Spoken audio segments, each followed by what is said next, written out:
가게도 열기 전 오전 10시부터 줄을 섰다고 합니다. 그래서 이제 질서 유지를 위해서 이제 시민을 받지 않겠다라는 주체들 자사 제품을 나눠주는 장애 판촉 홍보전까지 좀 벌어지고 있는데요. 아마 이걸 즐기는 것 같아요. 이게 사실은 지금 이 날씨에 여름과 마찬가지 날씨에 검은 자켓 입기 쉽지 않습니다. 그렇죠. 정말 아이돌들도 날씨에 맞춰서 좀 짧은 이제 여름철 옷을 입을 만한데 그럼에도 불구하고 젠슨왕의 이제 트레이드 마크라고 할 수 마크예요. 있잖아요. 맞습니다. 그 스티브 잡스의 터틀넥과 비슷하게 지금 젠슨왕의 어떤 트레이드 마크를 지금 보시고 계신데 상당히 좀 의미가 좀 있어요. 이제 이 젠슨왕한테는 이제 과거에도 특히 이제 모든 이제 공식 석상에서는 이렇게 검은색 이제 자켓을 입고 등장을 하는데요. 아마 시그네처입니다. 지금 AI 시대에 가장 강력한 기술 지배력을 갖고 있다. 그리고 혁신 아이콘이다. 라는 이제 갑옷과 같은 이미지, 검정색에 주는 이미지.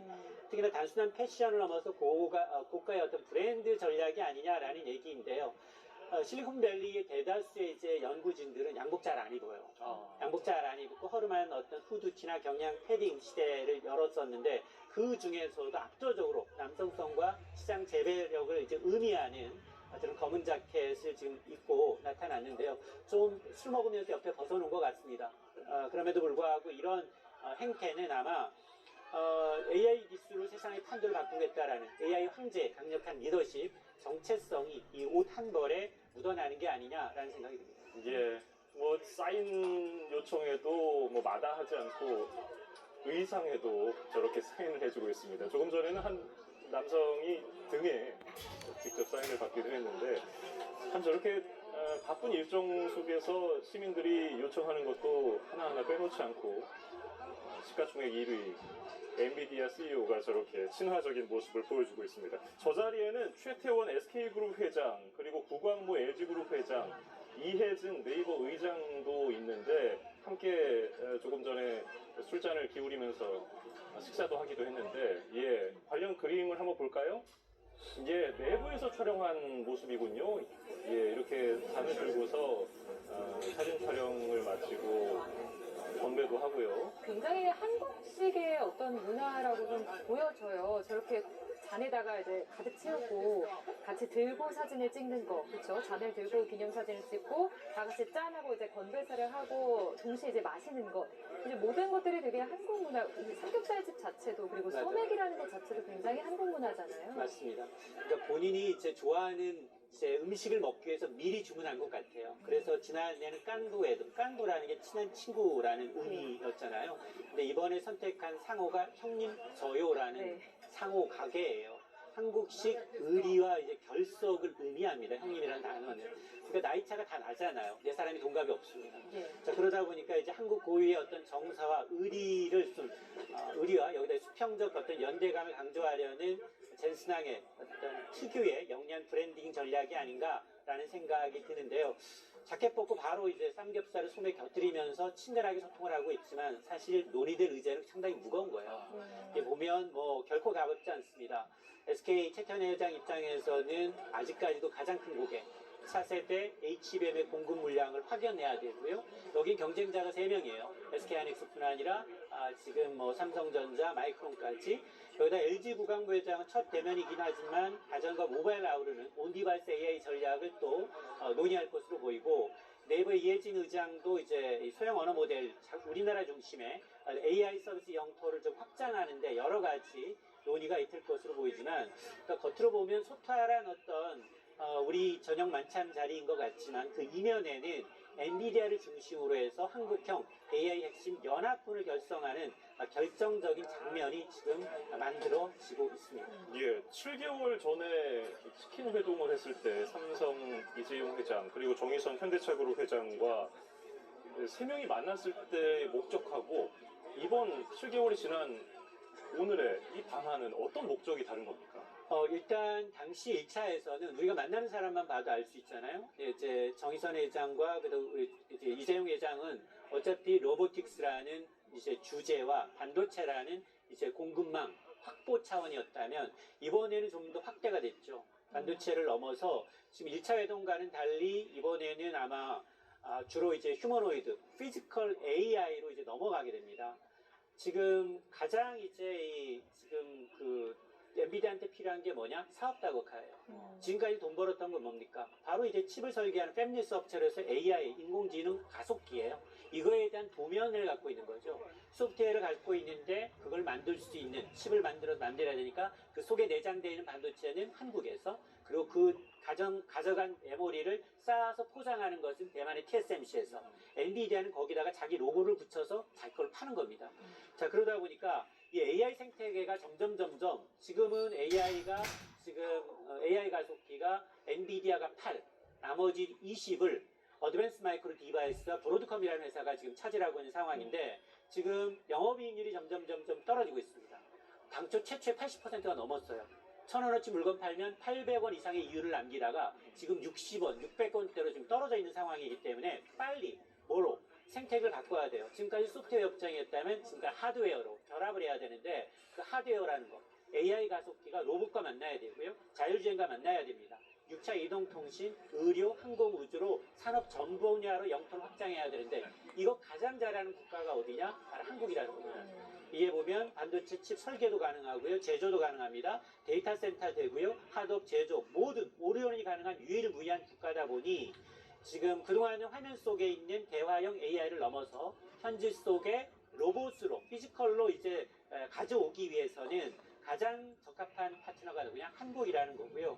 그러다 보니 두 차례 이상, 똑같은 이제 두 차례는 방문한 거지만 그 의미는 상당히 좀 달라질 수 있다라는 겁니다. 네. 조금 전에 이제 화면에서 보셨을지 모르겠지만 젠슨 후앙 CEO가 삼겹살을 먹다가 이제 티슈가 필요했나 봐요.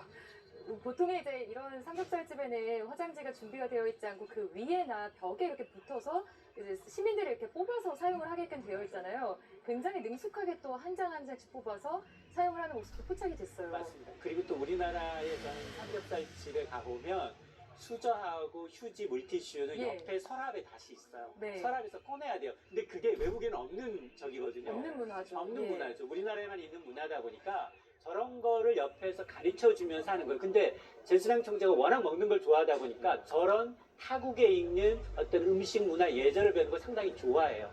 그래서 옆에 있는 이제 채턴 회장이 쌈 싸 먹는 법도 이렇게 싸라, 뭐 김치하고 삼겹살에 된장 넣고 난 다음 싸라, 뭐 이런 걸 자세하게 가르쳐 주는 걸 보면 상당히 이제 타국 문화에 대한, 사실 먹거리는 내가 해외 여행을 가더라도 상당히 이국적인 음식에 대해서는 이제 거부감이 있어요. 근데 그런 거부감 없이 삼겹살이든 소주든 뭐 치킨이든 아니면 이제 짜장면이든 그런 걸 이제 소화하는 걸 보게 되면 그만큼 이제 포용력이 넓다. 싫은 거 내색하지 않고 사람들이 귀찮아도 사인하는 걸 다 해주는 걸 보게 되면 그래서 아마 리더인 것 같습니다. 예, 지금 뭐 보시면은 어느 정도 술 기운들이 다 올라서 얼굴이 붉어진 모습인데, 뭐 지금 평화로워 보이지만은 지금 저 총수들의 회사에 주식을 갖고 있는 분들은 약간 좀 답답할 수도 있을 것 같은 게, 젠슨 황 CEO가 우리나라에 와서 어떤 사람들을 만날 것이다 처음 알려줬을 때 반짝 주식이 오르더니 오늘 보면은 대부분 떨어졌거든요. 맞습니다. 이게 사실은 상당히 좀 좋은 시절에 왔어야 되는데, 일단 우리는 증시경원에 소문에 사서 뉴스에 판다라는 소식이 있어요. 그 무거운 LG전자가 젠슨항 씨와 구강모 회장이 만난다는 이유로 이틀 연속 상한가를 가는 걸 보게 되면 사실 아직 구체화되지 않았잖아요. 만남에 대해서는 의미가 있지만, 그러나 그 구체화된 협력에 대한 어떤 구체적인 내용이 나와야 되는데 내용 파악 안 된 상황에서 심리적으로 먼저 뛰었다는 겁니다. 거기다 설상가상으로 오늘 검은 금요일을 맞았어요. 5% 넘게. 또 이 코스피 시장에서는 이제 매도 사이드카까지 발동을 하고 있는데요. 직접적인 원인은 미국의 통신업체 브로드컴입니다. 이 브로드컴이 앞서 엔비디아의 경쟁사라고 말씀을 드렸는데 실적이 굉장히 실망스러웠는데 실적 전망도 좋지 않았어요. 그래서 주가가 12% 넘게 본장에서 빠졌습니다. 그러다 보니 우리나라 시가총액 상위 1, 2억 기업 삼성전자, SK하이닉스가 뭐 5에서 10% 가까이 좀 떨어지다 보니까 차익 실현성 매물이 큰 폭으로 이제 조정이 나타나고 있는 상황인데요. 자, 그럼에도 불구하고 저는 외국계 증권사는 아직도 굉장히 한국 주식에 대해서 좋게 보고 있다. 최근에 이제 골드만삭스가 코스피 연내 12,000 간다라고 얘기를 하고 있거든요. 그러면서 삼성전자, SK하이닉스의 목표 가격 59만 원, 60만 원, 400만 원, 뭐 이런 식으로 지금 나오고 있기 때문에 아직까지 깎인 건 아니다. 다만 너무 빨리 올랐어요. 음. 지난해 코스피 75% 올랐고요. 올해 2배 올랐습니다. 지난해 2,400, 2층에 있었는데 연초 4,200, 4층에 있었는데 지금 8층이에요. 그러니까 이제 조정받을 타이밍이다. 어떤 트리거가 나타나면 팔려고 했는데 그 와중에 지금 이제 미국의 반도체 기업의 실망스러운 실적까지 좀 보태지다 보니까 낙폭이 좀 커졌습니다. 네, 그러니까 젠슨 황의 뭐 동선을 실시간으로 추적하는 웹사이트도 등장을 했고, 막 동선에 따라서 이동을 하는 시민들도 있다, 이런 이야기들도 이제 들려오는 가운데, 이제 또 이번 방한 일정으로 유퀴즈 예능 프로그램에 출연이 또 예정이 되어 있어요. 궁금한 게 이제 어떤 이야기가 나눠질까, 이런 부분도 좀 궁금하거든요. 아마 굉장히 진행을 잘하는 유재석 씨가 아마 이제 정말로 시청자들이 원하는 질문을 알기 쉽게 뽑아낼 거라고 저는 기대를 합니다. 사실 간판 예능에 CEO가 출연한 적은 거의 없어요. 대통령 후보자로서 대통령이 되고 난 다음으로부터 전 국민적인 메시지를 던질 때는 합니다. 근데 대통령이 아니잖아요. 그래서 대기업들은 사실은 베일에 가려져 있어 전혀 이제 스킨십이 전혀 없습니다. 그럼에도 불구하고 한국의 간판 예능에 출연하고 야구장 마운드에 섭니다. 이런 걸 감안하게 되면 야, 이분이 정말 한국의 대중적인 성서를 너무 잘 알고 있는 게 아닌가라는 생각을 하고 있는데요. 사실 과학기술, 반도체, 칩, HBM 다 어려운 용어들이에요. 시민들이 쉽게 다가가지 못합니다. 근데 지금은 브랜드, 대중성이 굉장히 중요하거든요. 그래서 지금 그렇지 않아도 한국은 K컬처 영향력이 더 크기 때문에 네. 젠순왕 이제 입장에서는 한국 소비자와 젊은 세대들한테 좀 친근하게 다가갈 수 있는 최고의 무대가 뭐냐? 바로 예능 출연과 야구 시구라는 겁니다. 자, 그러다 보니 사실은 이제 이런 출연만으로도 젊은 세대, 일반 대중들한테 환호하는 거고, 말씀하셨습니다만 젠순왕 추적 사이트까지 등장을 해서 여기에 가보게 되면 젠순왕이 실시간 이동 뉴스를 전부 다 이제 메뉴를 콜렉해놨고요. 굉장히 자세하게 나와 있더라고요. 맞아요. 저도 오늘 아침에 봤어요. 저도 들어가서 8만 명 봤는데, 8만 명 넘게 이제 구독하고 계신데, 봤더니 거기 봤더니 관련주들 주가 흐름까지 전부 다 이제 해놨기 때문에 이거는 사실은 확인되지 않은 겁니다. 동선을 확인되지 않았고요. 그리고 지금 전용기를 타서 상당히 좀 피곤한 상황이기 때문에 현장보다도 당초 예상했던 시간보다 좀 지연되고 있어요. 그러다 보니까 그걸 좀 감안하시면 좋겠습니다. 예.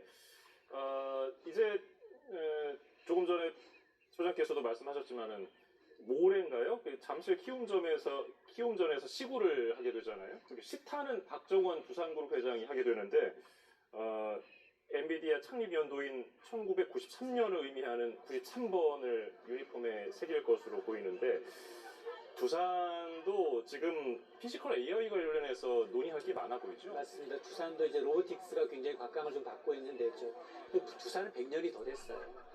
젠슨왕의 엔비디아는 1993년에 이제 창업을 했고요. 그런데 굉장히 좋지 않았어요. 왜냐, 게임용 이제 GPU를 만드는데 1993년 미국의 인터넷 인프라가 거의 있지 않았어요. 전화선을 연결하는 수준이었기 때문에. 근데 그 당시에 한국이 온라인 게임의 최강자였어요. 그래서 1995년에 망합니다. 왜? 윈도우 95가 나오는데 엔비디아랑 호환이 안 되는 거예요, GPU가. 그래서 절치부심 파산할 정도로 가다가 이걸 이제 호환용으로 만들고, 그 당시에 1996년에 고 이건희 회장이 결정적으로 젠슨왕 총재한테 편지를 줍니다. 그 편지 내용은 뭐냐? 앞으로 한국이 이 게임 시장의 선두주자가 될 테니 그 부분을 좀 협력해달라라는 내용이었어요. 그걸 지난해 깐부회동 당시 이재용 회장한테 건넸다는 겁니다. 그러면서 저는 천재가 천재를 알아본다고 봐요. 그래서 천재 한 명이 지금 전 세계 국가 시가총액 GDP를 초월하는 기업으로 성장을 했잖아요. 당시에 사실은 이제 굉장히 이렇게 이제 우리야 대중과 친숙하지 않은 이런 이제 국내 총수들조차도 당시에 이재용 회장이 굉장히 멋진 한마디 남겼어요. 아니, 여기 보니까 다들 아이폰 쓰시네요. 갤럭시가 잘 안 보이네요. 이 한마디가 굉장히 많은 시사하는 점이 많습니다. 자, 이런 걸 보게 되면 저는 아마 계속해서 이제 이런 브랜드나 아니면 이제 회사의 어떤 성장 전략을 굉장히 좋게 홍보하는 수단으로 젠슨왕이 굉장히 롤모델이 될 확률이 전 높다고 봅니다. 네, 알겠습니다. 자, 이제 뭐 추후 일정으로 노래방에 갈 것이다라는 소식도 들려오고 있는데, 저희가 자세한 소식들, 젠슨황 CEO 관련해서 또 충수들의 회동 관련해서 자세한 소식은 이어지는 뉴스에서 계속해서 전해드리도록 하겠습니다. 이인철 참좋은 경제연구소장과 함께 이야기 나눠봤습니다. 고맙습니다.